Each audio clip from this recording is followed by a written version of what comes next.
শোনো বাবা, তোমাকে একটা কথা বলি। তুমি তো বার কয়েক আমাদের বাড়িতে এলে। এই 5 জন মেয়ে মানুষ আমরা এই বাড়িতে থাকি, খুব কষ্টে শিষ্টে সংসার চালাই, খুব ছাপোষা মানুষ আমরা। তুমি যে কথাগুলো বলো না, সেই কথার অর্ধেক মানেই আমরা বুঝতে পারি না। তোমাদের মতো বড় লোকদের বাড়ির সমস্যায় যদি আমাদের পরিবারের মতো মেয়েরা জড়িয়ে যায় না, তাদেরকে অনেক বড় দাম দিতে হয়। তার জন্য আমরা তৈরি নই গো। বৌমা, ওকে এইভাবে বলো না। দেখো না কিরম বিপদের মধ্যে পড়ে রয়েছে, উস্কো খুস্কো চেহারা। না না মা, ও বিপদে পড়লে ওর পাশে বাবা জ্যাঠা কাকারা আছে, কিন্তু আমরা বিপদে পড়লে আমাদের পাশে তো কেউ নেই, সেটা ওকে বুঝতে হবে। আসলে কি বলতো বাবা, আমার 2 মেয়ে না একদম আমার মতো সাধারণ বোকাশোকা, কিন্তু উমা একেবারে ওর বাপের মতো ডাকাবুকু, সাহসী, স্বপ্ন দেখে। এটাই আমি না ওকে বোঝাতে পারি না, জানো। আমি ওকে অনেকবার বোঝানোর চেষ্টা করেছি যে আমাদের মতো পরিবারের মেয়েদের না স্বপ্ন দেখতে নেই, ডাকাবুকো হতে নেই, সাহসী হতে নেই। তুমি বাবা ওকে এসবের থেকে একটু দূরেই রাখো, কেমন? মা, এসব কি হচ্ছে বলো তো? তুমি খামোখা ওনাকে অপ্রস্তুত করছো কেন? দেখো অভিমন্যু বাবু কি করে উমাকে এসবের থেকে দূরে রাখবে, তুমি বলো। না না, উনি রাখতে পারবেন। ওই যে যখন উমাকে পুলিশে ধরেছিল তখন তো উনিই বাঁচিয়েছিলেন না। আর এবারে ওই ক্লাবের ঝামেলায় উমা জড়িয়ে পড়ছে। ওরা কোথাও না কোথাও জড়িয়ে পড়ছে একে অপরের সাথে। কেন পড়ছে জানি না, কিন্তু জড়িয়ে পড়ছে। তাতে আমার মেয়ের বিপদ বাড়ছে বাবা, উমার বিপদ বাড়ছে। আমার খুব ভয় করে, জানো, খুব ভয় করে। আন্টি প্লিজ আপনি এইভাবে কাঁদবেন না, আমি রিকোয়েস্ট করছি। দেখুন আন্টি, আমি জানি আঙ্কেল নেই, কিন্তু এই কারণে কিন্তু আমি আপনাদের দুর্বল ভাবতে পারছি না। আন্টি কে বলেছে আপনারা ভীতু?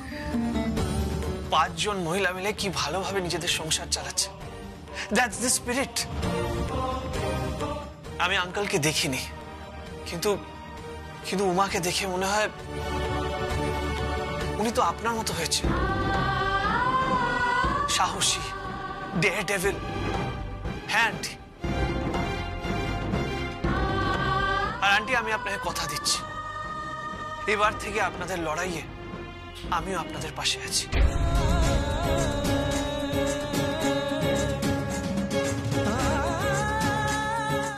না না, সেসবের কোনো প্রয়োজন নেই অভিমন্যুবাবু। দেখুন আজকে যা হয়েছে, তারপর আমার চাকরিটা থাকবে কিনা আমি সেটা ভেবেই অস্থির হয়ে যাচ্ছি। আর আপনি সংসারটা বাঁচিয়ে রাখতে চাইছেন বলেই তো নিজের চাকরি এইভাবে বাঁচাতে চাইছেন, বুঝতে পারছি। আন্টি প্লিজ আমাকে বলুন আপনাদের কি প্রবলেম। প্লিজ কিছু ভাববেন না আন্টি, আপনি আমাকে বলুন না প্লিজ। আমার তো বয়স হলো বাবা, কিন্তু কোনো আত্মীয় পরিজন পাড়া প্রতিবেশী জানতে চাইনি আমরা এই 5টা মেয়ে কেমন করে আছি, কেমন করে সংসার চালাচ্ছি। তুমি তো জিজ্ঞেস করলে, তো আমার খুব ভালো লাগলো। না ঠাকুমা, আমি কিন্তু শুধু মুখে কথা বলছি না। হ্যাঁ বলনি, কিন্তু আমি বুঝতে পেরেছি। কিন্তু আমি তো এবারই বড়, সেই হিসেবে তোমাকে বলছি, তোমার কথা আমি মনে রাখবো। যদি কোনোদিন কোনো বিপদে পড়ি তাহলে জানবো তুমি আছো আমাদের পাশে।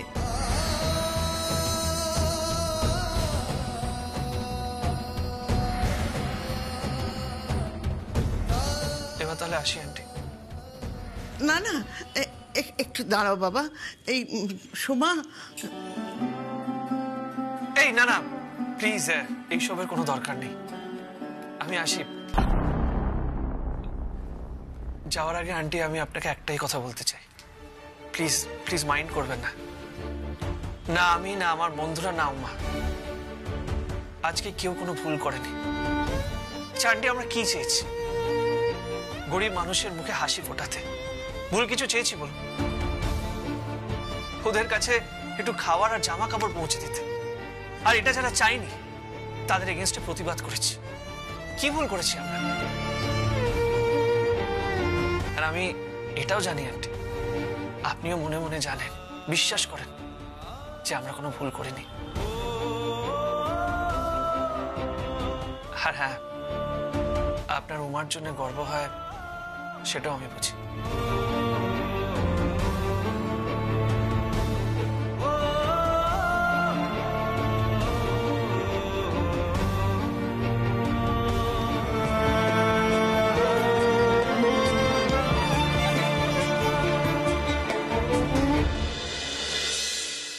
হ্যাঁ ভালো ঠাকুরপো, কেমন আছো বলো?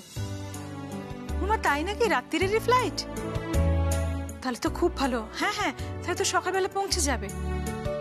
বাড়ির ছেলে পুজোর সময় বাড়িতে না থাকলে ভাল লাগে? অন্তত বিজয়ার দিন তো তুমি আসছো, তাহলেই হবে। হ্যাঁ হ্যাঁ, চিন্তা করো না, তোমার ঘর গোছানো আছে। আচ্ছা আমি ঈশিতাকে বলে দিচ্ছি, ও আবার সুন্দর করে গুছিয়ে দেবে। আচ্ছা ঠিক আছে, তুমি সাবধানে এসো। আচ্ছা আচ্ছা, হ্যাঁ ঠিক আছে ঠিক আছে, সকালবেলা দেখা হচ্ছে, এসো। কে মা, মেজো কাকু? হ্যাঁ ভালো ঠাকুরপো আসছেন। আর সবচেয়ে ভালো লাগলো কি জানো তো, পুজোটা মিটে যায়নি, অন্তত তার আগে তো বাড়িতে আসছে। ও ভালো কথা, তোমাকে কিন্তু দায়িত্ব দিয়েছে ঘর গুছিয়ে রাখা। ঠিক আছে মা, আমি সবটা নিজের হাতে দায়িত্ব নিয়ে করে দেবো। মা রনি আসছে? মা না রনি আসছে না, ওনাকে ছুটি পায়নি। বলেছে এই বাড়িতে একমাত্র সুন্দর করে তুমিই ঘর গোছাতে পারো। আসলে কি জানো, আমার ঠাকুরপো বড় অভিমানী মানুষ, খানিকটা ছেলে মানুষও বলতে পারো।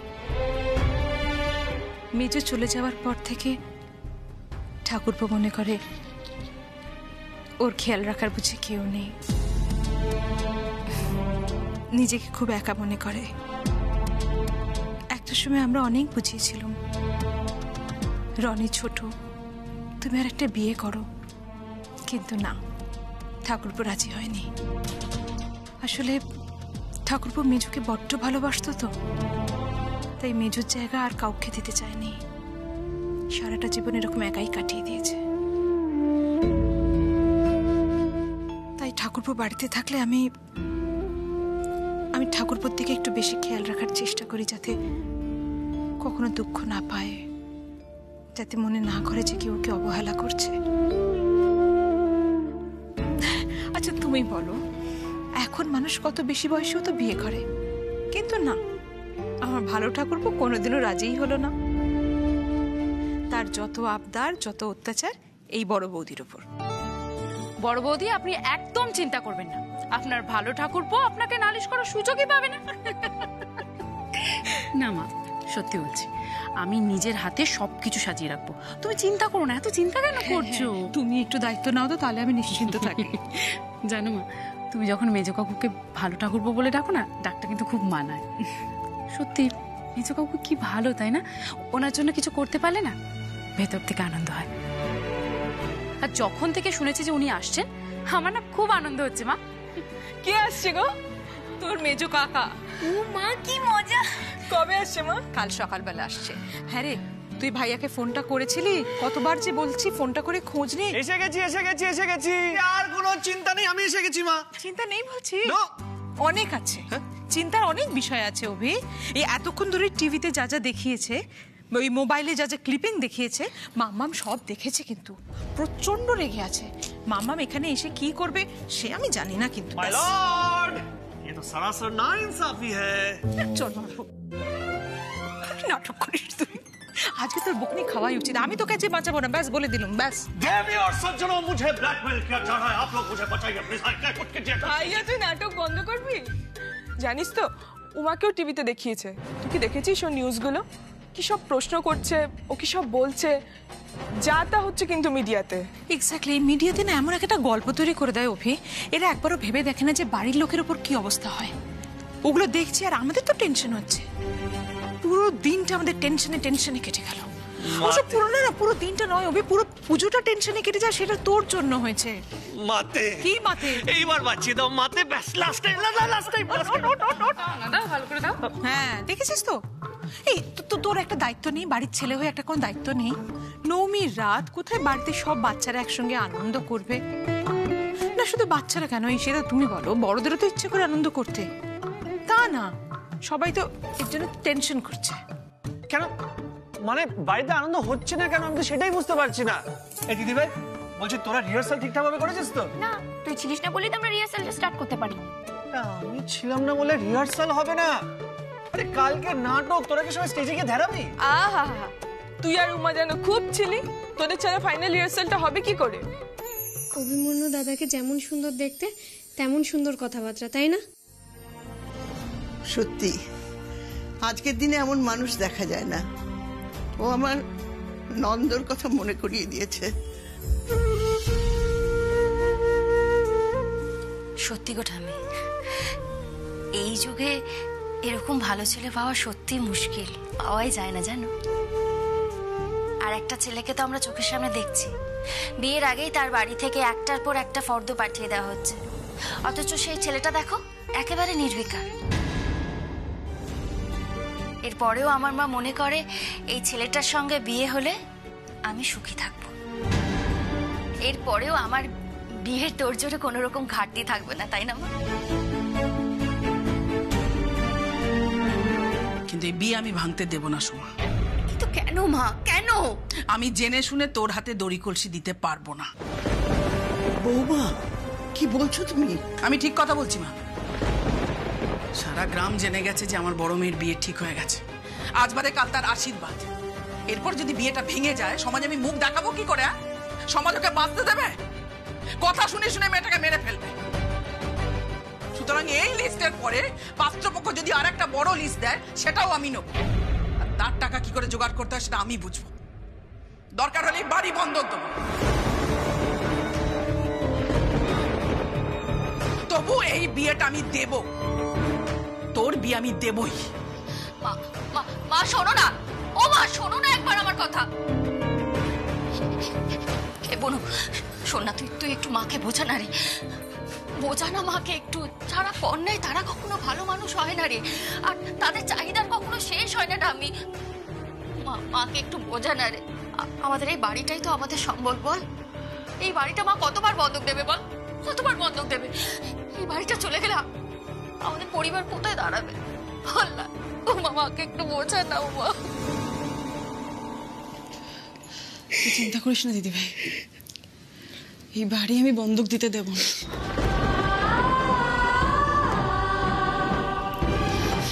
মায়ের স্বপ্ন তো তোর বিয়ে খুব বড় করে ধুমধাম করে দেবে। মায়ের এই স্বপ্ন আমি ঠিক পূরণ করবো রে।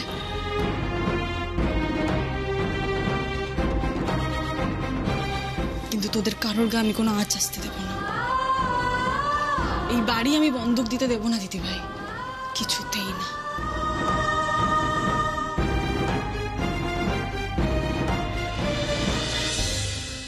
বড় পিসুন খুব রাগ করেছে, ভাবছে আমরা পিসুনকে কেউ সিরিয়াসলি নিচ্ছি না, মুখ গোমরা করে ঘরে বসে রয়েছে। এই তো আরে এসো না, আমি তোদের পিসানকে নিয়ে চলে এসেছি, বুঝলি তো?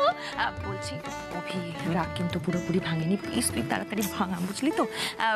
এখন আমরা রিহার্সালটা শুরু করব। হ্যাঁ, শাহজাদি মৃত্যু ভয় দেখাও কাহারে, জানো নাকি তাতার বালক মাতৃ অঙ্ক হতে ছুটে যায় সিংহ শিশু শনে করিবারে মল্লরণ, শানিত ছুরিকা ক্ষুদ্র তৃণক্তার। তোরা এই নট সম্রাটকে এক সেকেন্ড পিশান, পিশান পিশানের নতুন উপাধিটা কবে পেলে এটা তো বলনি।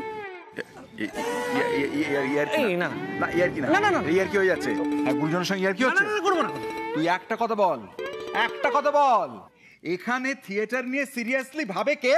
কে? পিশান। কে বলে পিশান? তোরা এই লোকটাকে পাত্তা দিলি না, এটা তোদের ব্যর্থতা।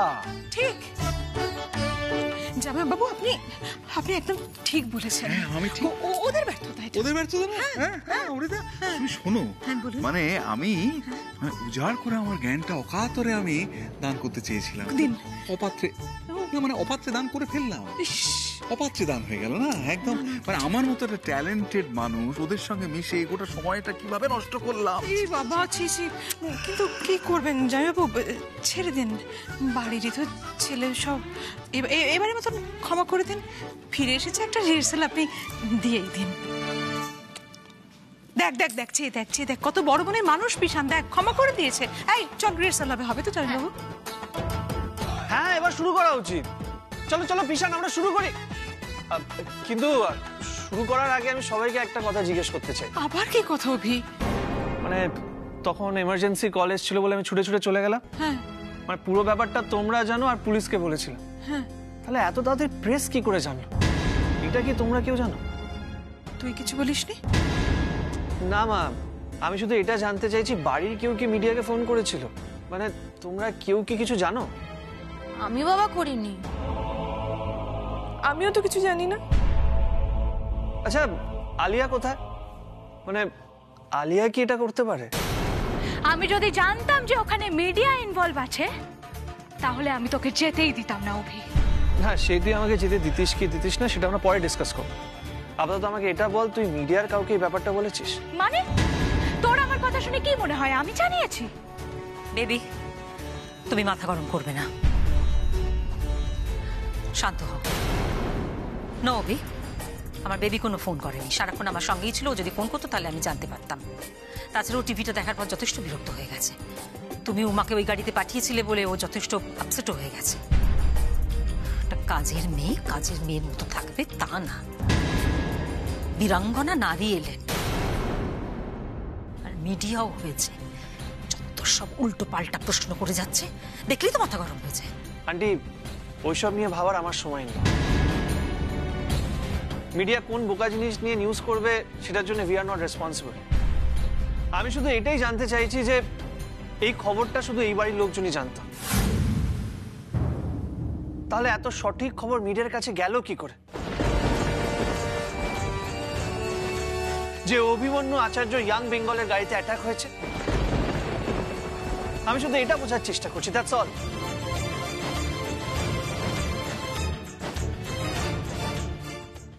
অভি, এদিকে আয়, আমি বোঝাচ্ছি। দেখ, মিডিয়া তোকে নিয়ে নিউজ করেছে, এটা তো ভালো ব্যাপার। তুই একজন সোশ্যাল মিডিয়া স্টার, তোকে নিয়ে খবর হবে না তো কাকে নিয়ে খবর হবে? তুই তোর কাজ করে যা, মিডিয়ার কাজ করে যাবে। আর সব থেকে বড় ব্যাপার যেটা, তুই তো মিডিয়াকে চিনিস। মিডিয়াকে কাউকে খবর দিতে হয়, ওরা খবর জোগাড় করে নেয়, ওদের অনেক সোর্স, অনেক নেটওয়ার্ক। হ্যাঁ, আমাদের বাড়ির মধ্যে কে আর খবর দেবে বল? পুজোর দিনে কারো তো সময় আছে। দেখ দাদা ভাই, আমার এত প্রচারের দরকারই নেই, কিন্তু সেফটিরও তো একটা ব্যাপার আছে। তোকে সেফটির কথা তো ভাবতে হবে। দেখ, মিডিয়া যত এইসব নিয়ে খবর বানাবে, তোর উপর যারা অ্যাটাক করেছিল সেকেন্ড টাইম অ্যাটাক করতে দুবার ভাববে। আর তোরই যদি সেফটি না থাকে, তোর দলে জয়েন করবে কেন ছেলেমেয়েরা? ছেড়ে দে না, কেন বলছিস সেসব কথা? ও কোনোদিন কারোর কথা শুনেছে না নিজের কথা ভেবেছে যে আজকে ভাববে নতুন করে? মামা শোনো না, বকাবকি করার আগে একবার আমার কথা শুনে নাও, একবার আমাকে দেখো, আমি একদম ঠিক আছি, আমাদের কারোর কিছু হয়নি, ট্রাস্ট মি, কোনো সমস্যা নেই। আর নেই তো সমস্যা তো নেই, কিন্তু তুই তো আছিস না। তুই থাকা মানেই তোর পেছন পেছন সুরসুর করে আসবে সমস্যাগুলো। দেখ আবার কোন নতুন উপদ্রব নিয়ে এসে উপস্থিত করিস। দেখো মাম্মাম, তোমরা নিশ্চয়ই চাও না আমি খারাপ মানুষ হই, তোমরা চাও আমি ভালো মানুষ হই। আর ভালো মানুষ হতে গেলে ভালো কাজই তো করতে হবে, তাই না? আর এরকম কাজ করতে গেলে এক দুটো যে শত্রু হয় এটাও তোমরা ভালোভাবেই জানো। আমার দরকার নেই তো, আমার দরকার নেই ভালো মানুষের, দরকার নেই ভালো ছেলে। তুই পাজি বদমাশ হয়ে থাক আমার কাছে, ঘরে থাক বাবা, সুস্থ সবল থাক, বেঁচে থাক। মাম্মাম, অন আ সিরিয়াস নোট, ভালো কাজ করতে গেলে মানুষকে কাটার মুকুট তো পড়তেই হবে। যেমন আমার বুড়ো দাদু স্বাধীনতা সংগ্রামী ছিলেন, কত বড় বড় কাজ করেছেন, কিন্তু আমার দাদুকেও কম সমাজের বিরোধিতা তো সহ্য করতে হয়নি, তাও নিজের মতো কাজ করে গেছে। সেই জন্যই তো আজ মানুষ তাকে মনে রেখেছে। মাম্মাম প্লিজ প্লিজ এত চিন্তা করো না। দেখো, যে যতই আমার এগেইনস্টে প্ল্যানিং প্লটিং করার চেষ্টা করুক, আমি কাজ করব, লড়াই করব, বেঁচেও থাকবো মাম্মা, আমি হারবো না। আর কি করে হারবো বলো তো? আমার কাছে 2 মায়ের সাহস আছে, কে আমার ক্ষতি করতে পারবে? Exactly, that's the spirit. আর পিসিমণি, আমি তোমাকে রিকোয়েস্ট করছি, ও যা করছে ওকে করতে দাও, খুব ভালো কাজ করছে। তোর কি হয়েছে বলতো অনি? হ্যাঁ, অনেকক্ষণ ধরে লক্ষ্য করছি তুই উল্টো সুরে গান গাইছিস, কেন রে? তোরা তো বাপ ছেলে মিলে সব সময় অভির পেছনে পড়ে থাকিস যে সমাজ সেবার ভূত নাবা। হ্যাঁ লেগে থাকতাম, কারণ তখন বুঝতাম না, এখন বুঝতে পেরেছি ও খুব ভালো কাজ করছে, সেটা তো মানতেই হবে আমাদের, কিছু করার নেই। অভি তুই তোর কাজ করে যা। জানো বড় পিসি, অভি এমন একজন নেতা যার নাম শুনলে ইউথ চার্জড আপ হয়ে যায়। ওই ইয়ং বেঙ্গলের নেতা ভাবা যায়। ওর এই জোরটা ভাবলে না আমার অবাক লাগে। যা করেছে নিজের চেষ্টায় করেছে। গোটা বাংলার মানুষ ওকে এখন চিনছে, ওর উপর ডিপেন্ড করছে। আমার দরকার নেই তো, সারা বাংলা চেনার দরকার নেই। আমার ঘরের ছেলে ঘরে থাকুক, আমি চিনি, তাহলেই হবে। পিসিমণি তুমি কি ভাবছো অভি একা? আরে না, অভি একা না। ওর গায়ে একটা আঁচড় লাগলে না শয়ে শয়ে ছেলেমেয়েরা ওর জন্য ঝাঁপিয়ে পড়বে। আর ওর যদি কোনো পাওয়ার না থাকতো, ওই কৌশিক সেন কাউন্সিলর তার ছেলেরা ওকে শেষ করে দিতে পারতো। আরে বাবা পারে তো নি, সেটাই তো বলছি। কারণ ওরা বুঝে গেছে অভিকে দমিয়ে রাখা অত সহজ না। আর যদি বেশি বাড়াবাড়ি করে ওরা নিজেরাই উড়ে যাবে, সেটা ওরা ভালো করেই বুঝতে পেরেছে। তাই বড় বেশি আমি বলছি ওর কাজটা ওকে করতে দাও। অভি জিতবেই, আমি তোমাকে বলছি। ওর লড়াইটা ওকে লড়তে দাও। আমার ভাইয়ের ভাগ্যে যা লেখা আছে তাই হবে, চিন্তা করো না।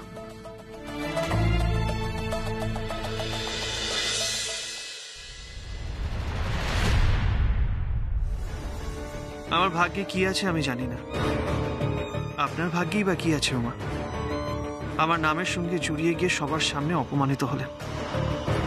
আমার জন্য আপনার যদি আরো কোনো ক্ষতি হয়, সত্যি আমার সেটা খুব খারাপ লাগবে।